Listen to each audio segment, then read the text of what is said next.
Today on the podcast, I am so pumped to introduce you to Mohsin Modi-Din, founder and CEO of Me We International. He's an artist and he's an activist, a global nonprofit that builds communication and storytelling interventions for psychological well-being, leadership development, and community engagement. He has been in Gaza, he's been in Syrian refugee camps, and he's using communication as a space for transforming the trauma of those who are living under violence. It's super incredible, and being a mental health worker and storyteller who are serving kids right now is exactly what we need. He is a hero. Mohsin's innovative work has reached thousands of people across more than 12 countries, beginning with his Fulbright scholarship in 2010. He has been a featured speaker at the World Economic Forum, United Nations, MIT, TEDx, and his work on MeWe Syria has been published at the United Nations, Innovation, Vice, and Al Jazeera. I am telling you, buckle up. This was the most hopeful, empowering, smart, curious conversation. You're going to hear about the narrative that America is telling itself right now and the story that we could be telling ourselves to change. You're also going to hear about some neuroscience, and you're going to hear about the power of storytelling for mental health and actually authoring your own life. So I'm just telling you, he is freaky smart, super kind, and he's a world changer. So welcome, Mohsin. Mohsin and I have already gotten into it, and I didn't want anybody to miss this. You said that this time last year you were in Gaza. Yeah. Yeah, that's correct. Yeah, it was during the beginning of Ramadan last year was when I was in with a medical aid mission, humanitarian mission, yeah, with Med Global. We were both talking about wanting to be there again. My military colleagues who have been protesting for a free Gaza got pulled out, and now we're wondering who gets in and who doesn't. So, will you tell me how it works for people to get in? Well, right now it from colleagues that have been able to get go back and be in service for humanitarian medical aid missions, that it's chaotic and it's at the will of whatever border guard or soldier is there. So you can have all the permissions from all the different sides once you get there, but then like literally when you're physically there, they could just for no reason, even though you have previous permissions, they could just turn you away. That's happened to a lot of humanitarian workers and aid workers, foreign aid workers who are coming in with WHO convoys and have all the permissions. They're just randomly not allowed in. An increasing number of humanitarian aid workers right now in the last several months have not been allowed in. And in the last few weeks, we're, towards the end of March right now, no food, fuel, water, anything's getting in. So it's only gotten worse. So it's less likely if you're an aid worker that you will be given permission. In fact, the United Nations offices where a lot of the foreign UN staff in Gaza, that house or that guest house, as they call it, was bombed by the military. And I think a foreign aid worker was killed. And so now the UN is pulling a third of its humanitarian international staff out. So in fact, there's less aid workers getting in, and there's more international humanitarian aid workers being forced out. So it's not a good situation right now. Which has been pretty historic Mhm. because you and I have both been in Syrian refugee camps. So this is not the first mass murder. This is not the first war, but pulling out and not allowing aid workers in, that has been a historic crime, which has been being enabled by the US. Mhm. So even as Americans right now, you are trying to go in as a Mhm. humanitarian, and I had a colleague who was trying to go in as a humanitarian, and she went through Tel Aviv, and they opened her phone, looked at her social media, and then denied her entry. Mhm. Even though Mhm. she had all the permissions, she's a US citizen, we have Yeah. all of these things, but they control and are refusing to allow Americans who just straight Americans. They can turn you away at Yeah. any point. Yeah, and I'm an American born here. I have a US passport. I'm a citizen of America. And though, at the time, this time last year when I was in Rafah, the Rafah crossing was still open on the Egypt side. But even to get through that, you have to have permission and they vet you. There's a lot of, legitimately so, there's a lot of security that goes into, can't just walk over the border. But the Rafah crossing and that whole area has been completely decimated and taken over by the military. So all of these like levers for getting aid in are just being just literally destroyed. And now it's at the point where aid workers are being targeted.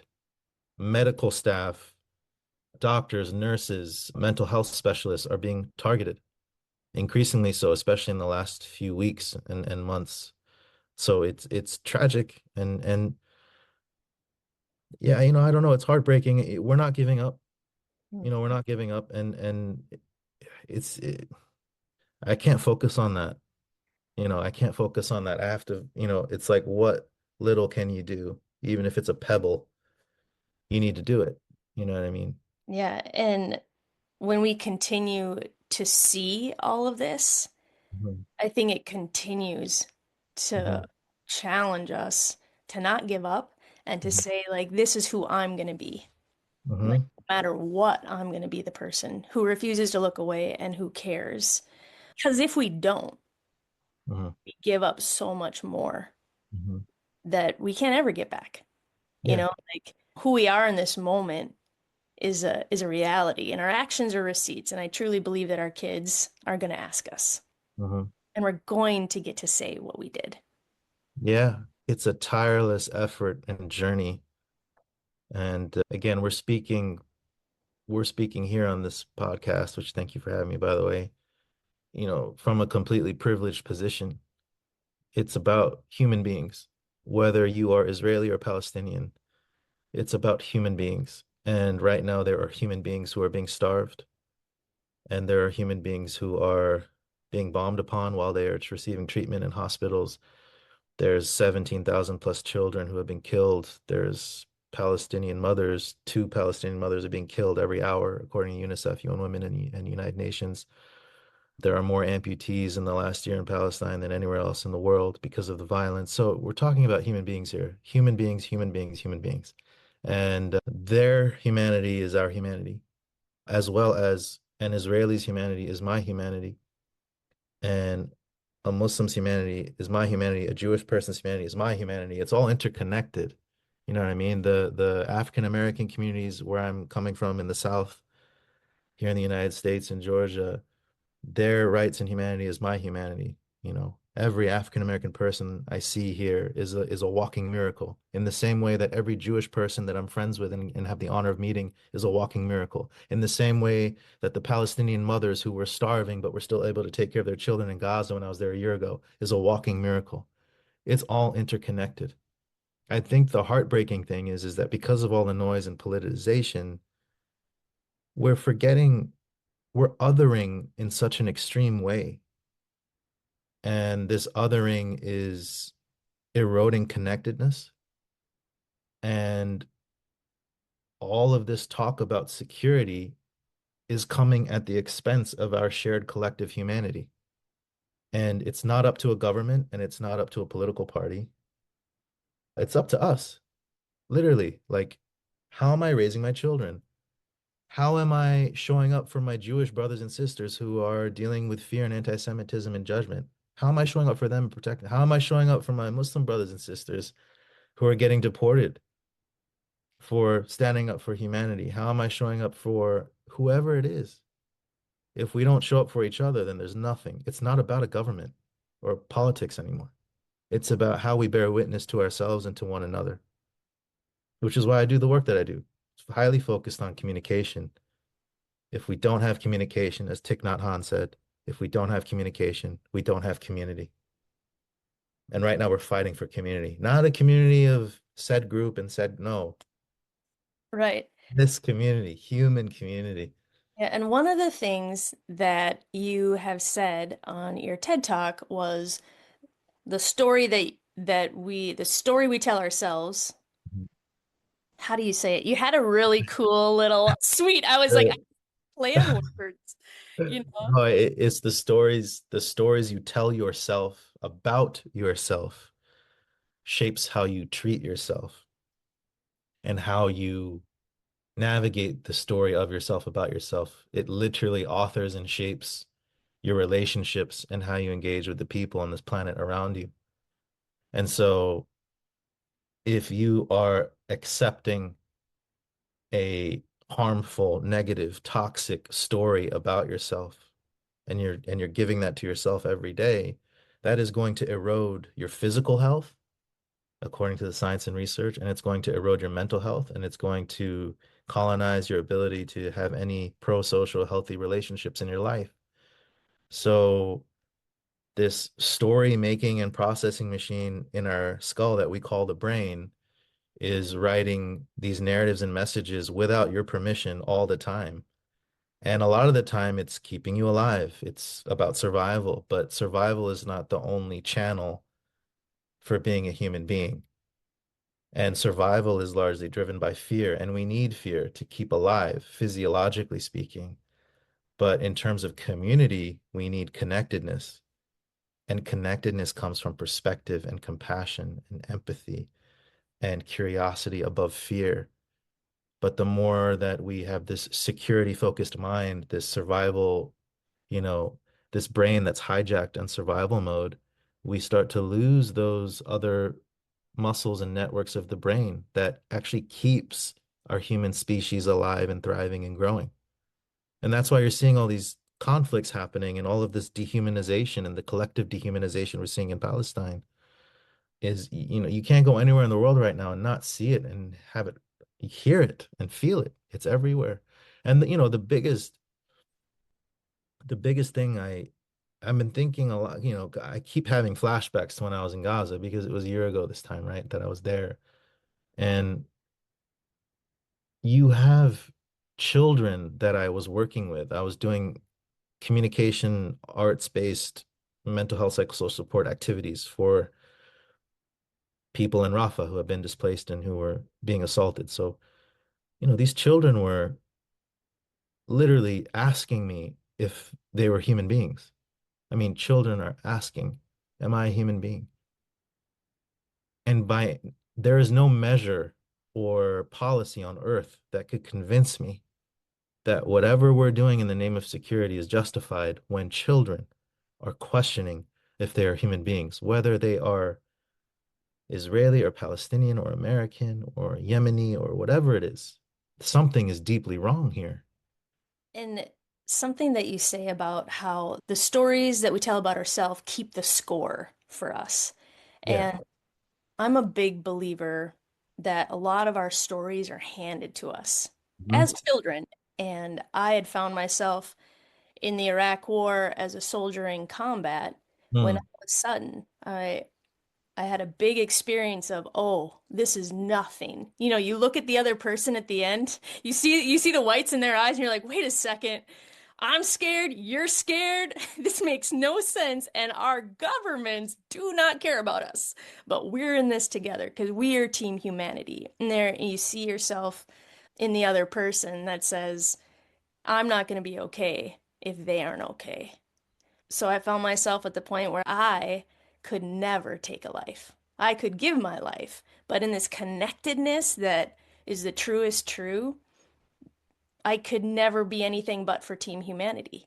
And I was connected to something bigger than the story I was told by my small town in Minnesota, by the politics I was handed, by the religion I was handed, by the nationalism. But I keep thinking, what story got me here? Because I looked around and was like, what? You know, to have everything that you're told is good and it's for security and it's right. And if you're the good guys, then it doesn't matter what you do.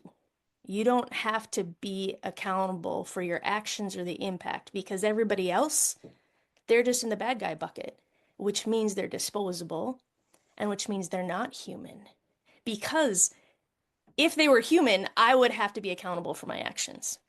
I have been wanting to ask you, the stories I was told put me in a place waging war against people that I didn't know, and all of that made sense to me until I actually was living in the reality of my of my convictions that I realized I had been handed but never tested.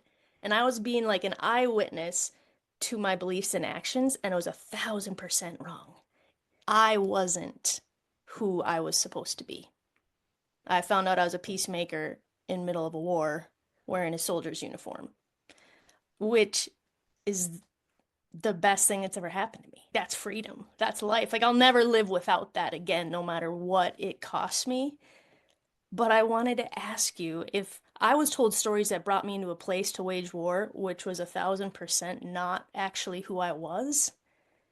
What is the story that America is telling itself that is allowing them to treat other people, immigrants, anybody who is of color, Palestinians, like what is the story that they're telling themselves that is translating to how they're treating people who are living in Gaza right now?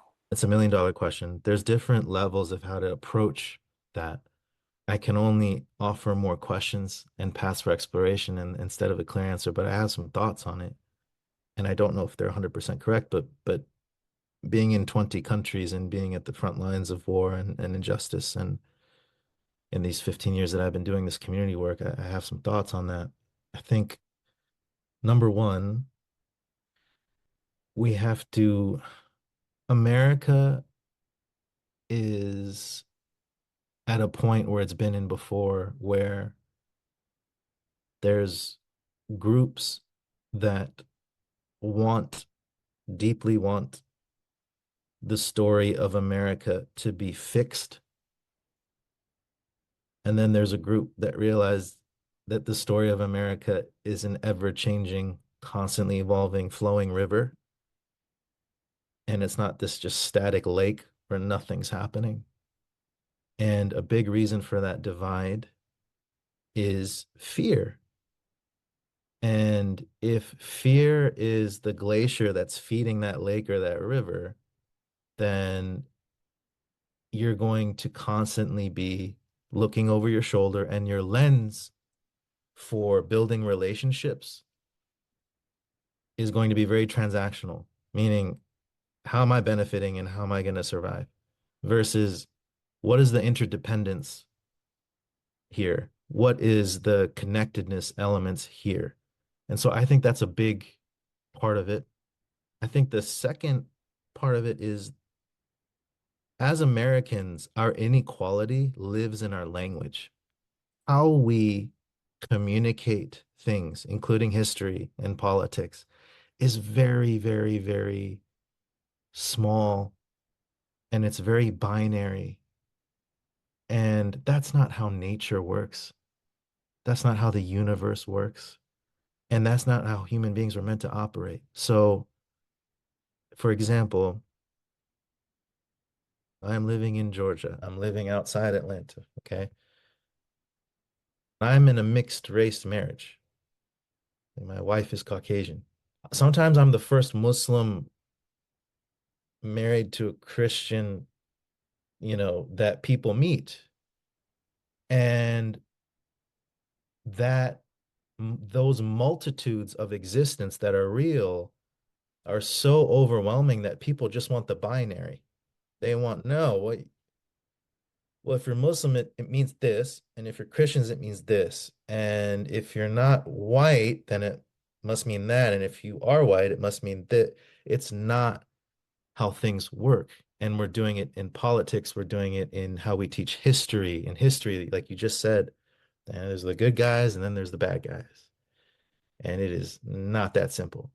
And in working with children who have been affected by violence and abuse and even armed conflict, and in some cases associated with terrorism, you often find that the line between a victim and a perpetrator is very close. Oftentimes, the perpetrators were themselves at one point victims. But we don't see the world that way. So we just see judgment and punishment. If you screw up or if you did this, that means this. If you stayed out of trouble and you didn't do anything, then that means this. It's not like that. So inequality lives in the language of how we do things. And that language is the algorithm through which our brain works and processes things.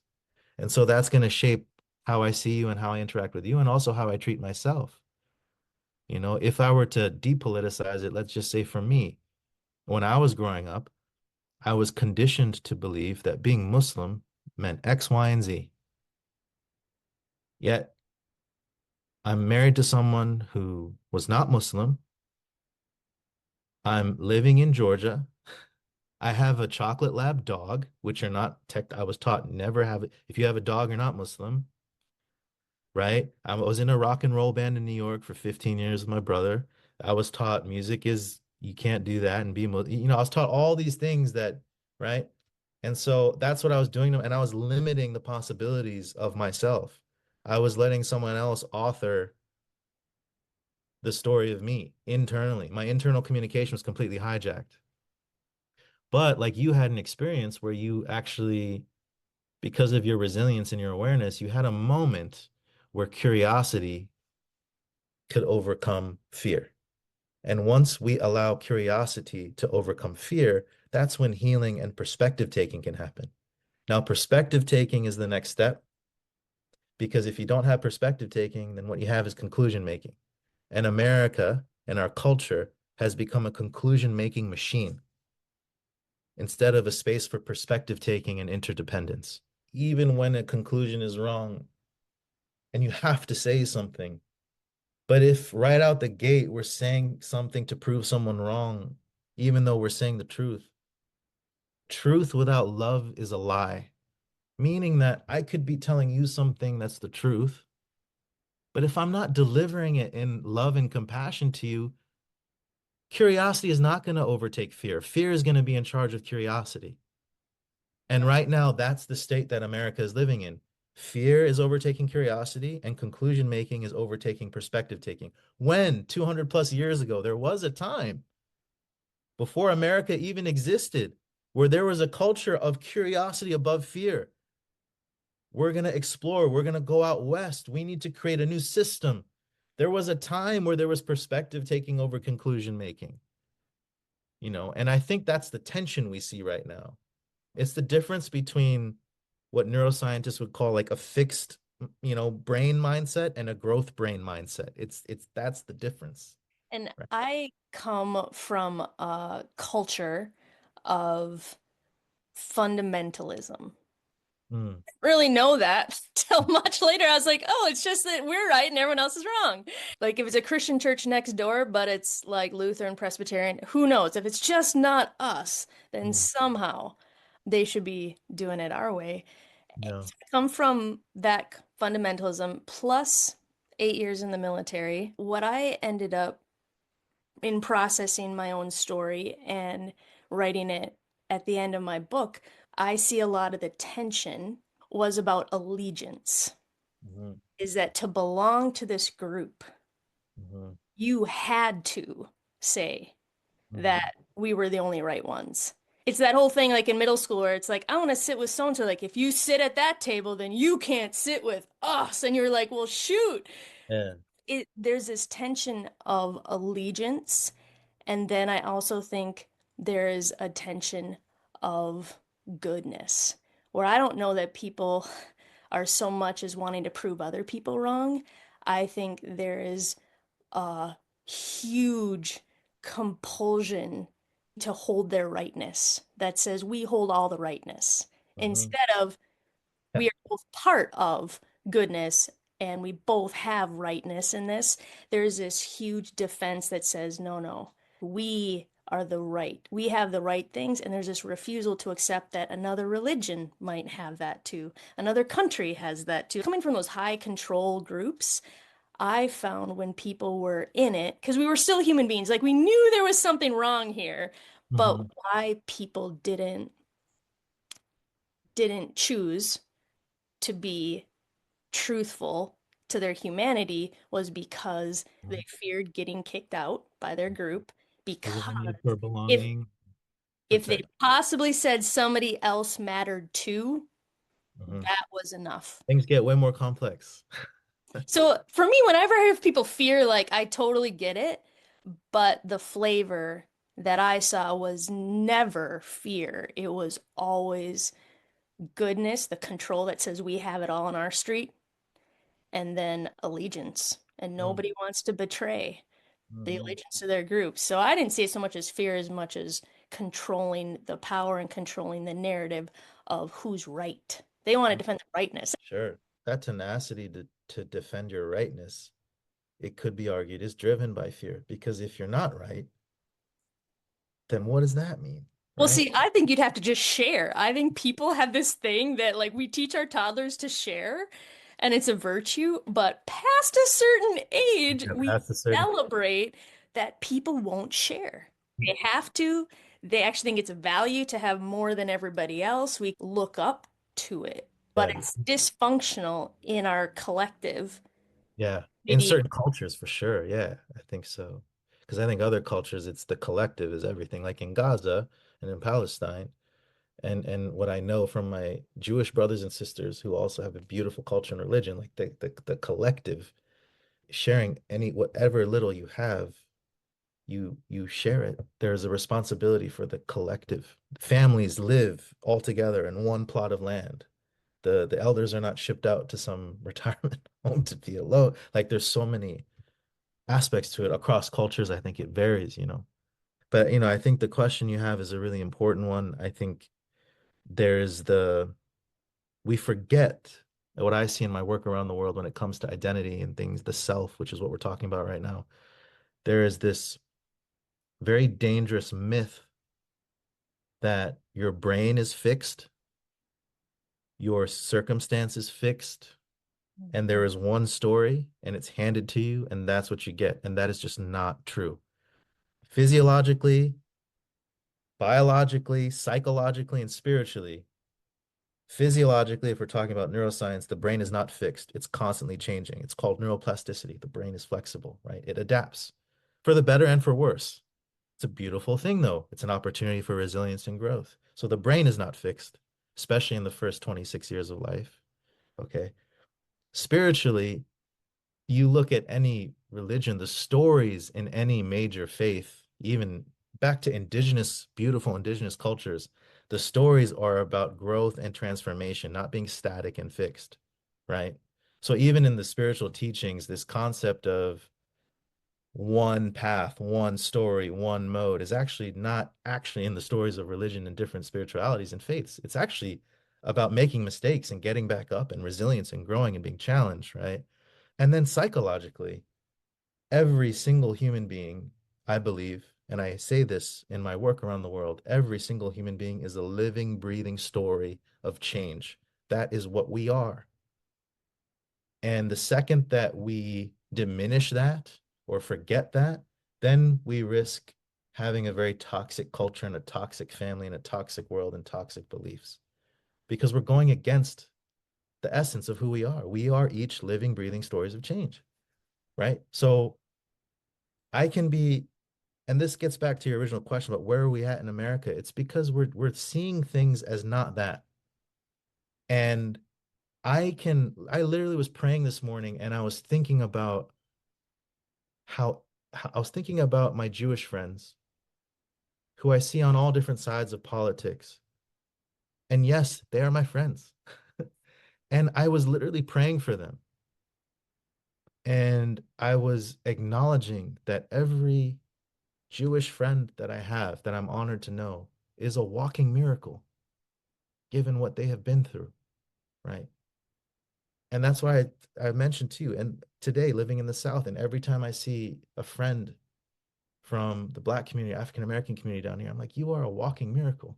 And the same in Gaza every month. It's like I can think those things as a Muslim who is pro-Palestinian and still defend and protect and love my Jewish brothers and sisters and my Christian brothers and sisters and my Yemeni brothers and sisters and my American brothers and sisters. Like these multitudes can exist, well, but and we're burying that. We're not, we're pretending like they can't, and they can. That to me is what America is. I have a more dynamic relationship with my Islamic Muslim identity because I'm in America. Because in America, I can meet Sudanese, Yemeni, Palestinian, Lebanese, Baha'i, like whatever it is, different here in this beautiful country. The multitudes is what makes us America. But now we're erasing that. And it's no, you're Republican or Democrat. You were either for Biden or you're for it. No, it's not. That's not reality, man. Those are myths and they're not real, right? And I think there's this choice, which I will totally be honest, this is purely my blinders because it comes from my transformation.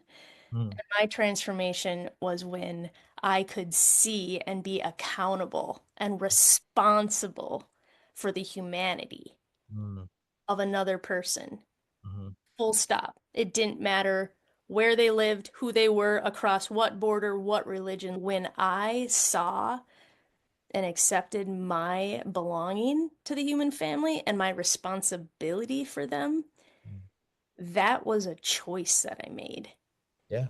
I keep looking for people to make that choice that says every single person is a miracle. Every single person is ours to be responsible for. So we cannot deny them anything. It is Mhm, our work to do. And I, as a Christian, the tradition, the Christians were different back in the day because instead of just taking care of their vulnerable or their poor or their homeless, they took care of everybody's. That's it for me. That is the transformation. That is the joy. That's what religion can do. It takes us from these individuals to ones who are connected to each other with an undeniable choice. That's my integrity. And I see that across every single line. And that is what I'm hoping that Americans will start to choose. They'll have to decide what is true for you. And if it's true for you, it has to be true mhm. for a Muslim, for an Israeli, for a Christian, for a Everybody. Palestinian. If we can't take our principles and apply it to every single person, then we're not practicing a principle, we're practicing prejudice. Mhm. Yeah. That's what I keep on my hopeful days. I want people to make the choice. You're already making a choice, but you can make a better one that you're going to be so proud Mhm, of your neighborhood and so proud of your country and your kids if we make the choice that mhm. every life matters.